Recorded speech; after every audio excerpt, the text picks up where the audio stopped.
America can smash Iranian bases, missiles, runways, radar sites. That part is not the mystery. The mystery is the bill that comes after.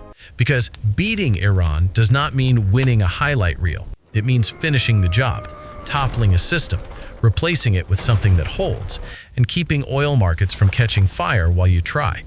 So why can't the US just beat Iran? Here's the half answer. US military power isn't the bottleneck. Political control is, aftermath is, occupation math is, regime survival design is. Weird, right? The strongest conventional military on Earth, and still no clean finish line. To see why, you have to follow the money and the power, not just the maps. Iran has spent more than a century learning what foreign control feels like. In the Great Game era, Russia and Britain treated Persian territory like a buffer and a prize. Later came oil. The Anglo-Persian Oil Company, the company that became BP.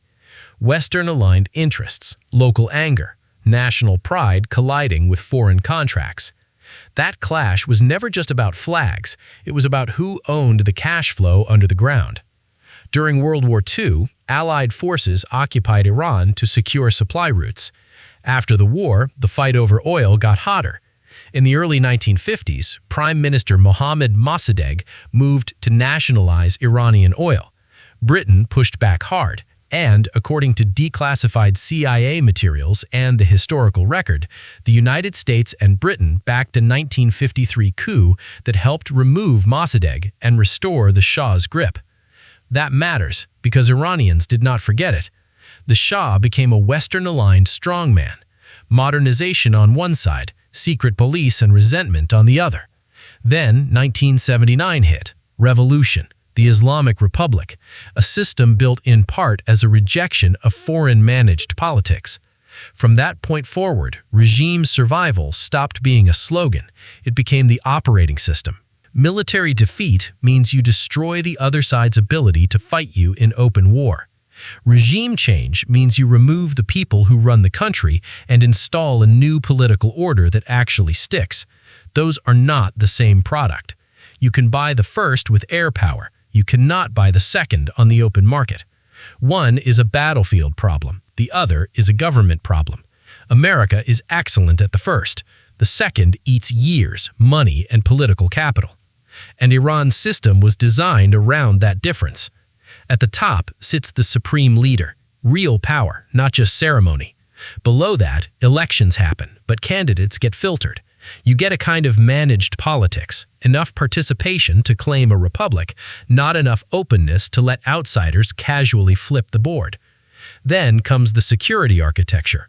Iran runs a regular military and a parallel force, the Islamic Revolutionary Guard Corps. The IRGC answers to the revolutionary system. Reports put it as a state within a state, missiles, influence networks, economic interests, and a mission to protect the regime, not just borders. Under that umbrella sit besiege-style volunteer networks used for internal control and mass mobilization. Layers, loyalty tests, redundancy. If one door fails, another stays locked. So if you're imagining one clean decapitation strike and a polite transition, yeah, that's not how this machine is built. It is built to survive coups, protests, and pressure. But wait, even if you somehow cracked Tehran's political center, the regional bill would still scream. Iran's power is not only inside Iran. Through allied militias and partner networks across the region, Tehran has spent decades raising the price of confrontation.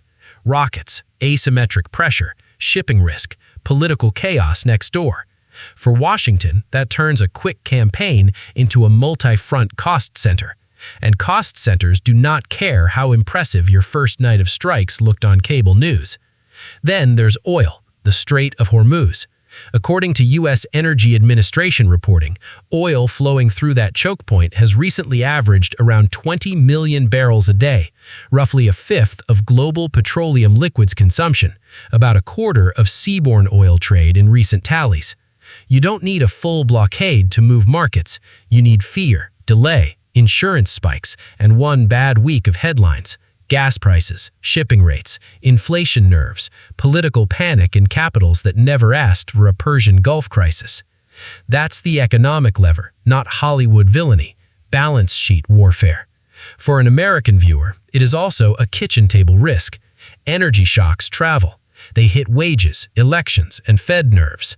Which brings us to nuclear pursuit. Not a how-to, a logic.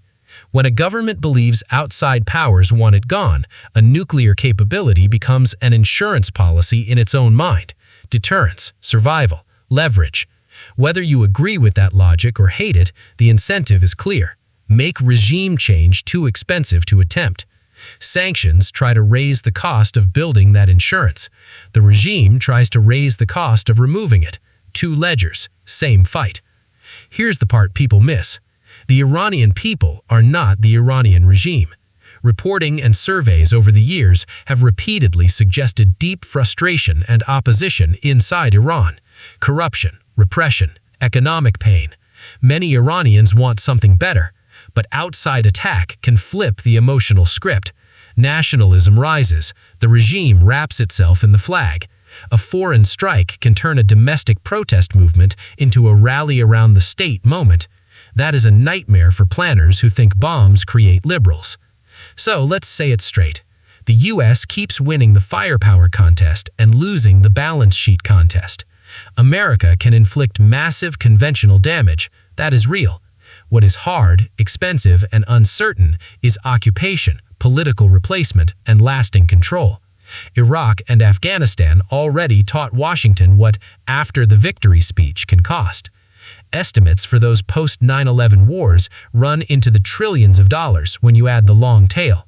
And Iran is larger, denser in hard power geography, and wired into oil and proxy systems that punish delay.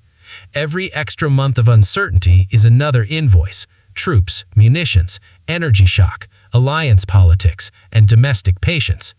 You can bomb a government. You can't buy a clean replacement on the open market. That is the real reason "Can't Beat Iran" keeps showing up in American debates. Not because the US military is weaker, because finishing the job is a different business than starting the fight. Crushing capacity is one invoice. Owning the aftermath is another. And empires fail that second invoice more often than the first. Look at the incentives. Washington wants a cheap win and a quiet map. Tehran wants to outlast the news cycle and make every American option look expensive. That is not a fair fight on paper. It is a fair fight on patience and price. This video is for educational and awareness purposes only. It is not financial advice. If power, oil, and empire incentives are your thing, stick around, because the next time someone says America should just take care of Iran, you'll know what question to ask first. Not can we hit them, can we afford the ending? Not who has more jets, who controls the day after.